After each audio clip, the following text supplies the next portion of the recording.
Hi అండి, నేను సతీష్ అట్ల.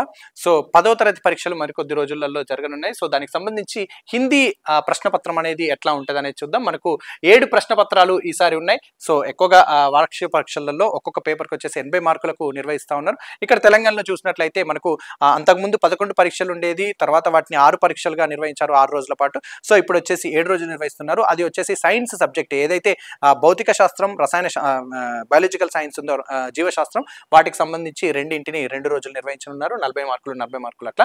సో వీటికి సంబంధించి చూస్తే హిందీ విద్యా ప్రమాణాలు కేటాయించిన మార్కులు 80 మార్కులు ఉంటాయి. సమయం వచ్చేసి 3 గంటలు ఇస్తారు.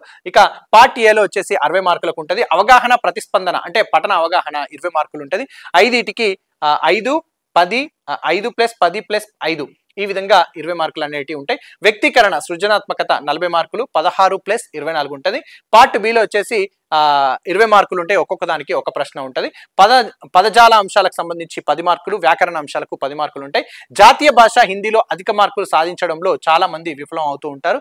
సో హిందీ మార్కులు కనుక మీకు మంచి మార్క్స్ వస్తే వీటికి సంబంధించి 10కి 10 సాధించిన వారికి ఇది ఎక్కువగా ఉపయోగపడే అవకాశం ఉంటుంది. సో 10కి 10 సాధించిన వారి సంఖ్య చాలా తక్కువగా ఉంటుంది. భాషపై భయాన్ని వీడి అర్థం చేసుకుంటే హిందీలో కూడా 10కి 10 సులభంగా సాధించడానికి అవకాశం ఉంది.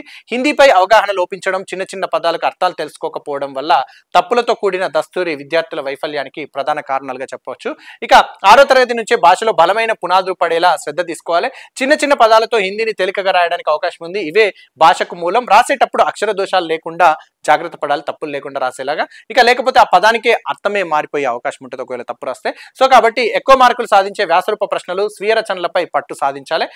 పాఠ్యాంశం చివరన ఉన్న బిట్లు చదివితే 20 మార్కులు ఈజీగా వచ్చే అవకాశం ఉంటుంది. ఇక చుక్క గుర్తు ఉన్న పద్యాలు కంఠస్థం చేయడమే కాకుండా వాటి భావాలను చదివి రాయడం అభ్యాసం చేయాలి, ప్రాక్టీస్ చేయాలి. లేఖల్లో ఎన్నో రకాలు ఉన్నప్పటికీ మిత్రునికి లేక చుట్టిపత్ర ఎక్కువగా అడుగుతుంటారు. వీటిని బాగా చదవాలి. మీ స్కూల్ టీచర్కి, క్లాస్ టీచర్కి కావచ్చు, హెడ్ మాస్టర్కి కావచ్చు, పేరెంట్స్కి కావచ్చు, ఫ్రెండ్స్కి కావచ్చు, ఇట్లా లెటర్ రాయమని చెప్పి అడుగుతూ ఉంటారు. వాటిని బాగా హిందీలో ప్రాక్టీస్ చేస్తే మంచి మార్క్స్ పొందే అవకాశం ఉంటుంది. ప్రశ్నపత్రం పార్ట్ ఏలో గద్య పద్య భాగాలను చదివి అవగాహన చేసుకొని సమాధానాలు రాస్తే 20 మార్కులు సాధించవచ్చు.